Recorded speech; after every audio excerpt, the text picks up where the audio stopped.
Тази изложба показва Бенджи по-различна, защо не е неговата по-истинска светлина, отвъд злободневните събитийни фотографии, които обичайно прави. Авторът споделя, че обича да търси скритата същност на нещата без ограничението на репортерските клишета.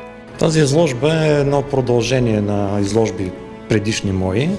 Преди доста години правих изложба, която беше реализирана на вторични суровини и се опитах да покажа как неща, които традиционно се възприемат от хората като блъскащи и грозни, изглеждат красиво.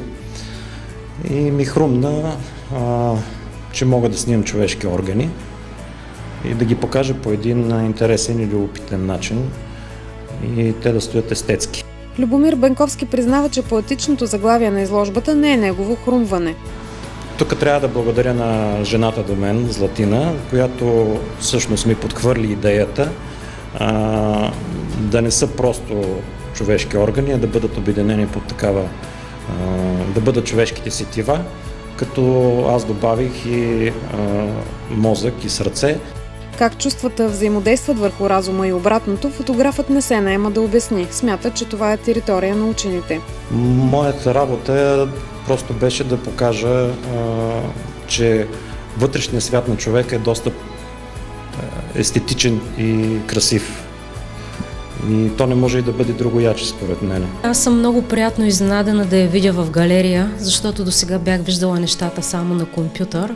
Тези неща са готови от преди 2 години, само че Бенковски като един автор не е намерил времето и мястото подходящо през тези 2 години и ето, че това се случи. За мен това е един много интересен проект от гледна точка на това, че ще разкрие на публиката светове, които първо не ѝ е възможно да види по чисто технически причини и второ не е очаквала, че те изглеждат така.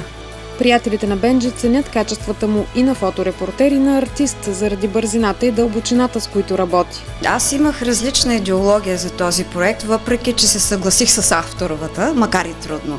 За мен е този подход към човешкото тяло, аз наричам една метаморфоза на морфологията на любовта.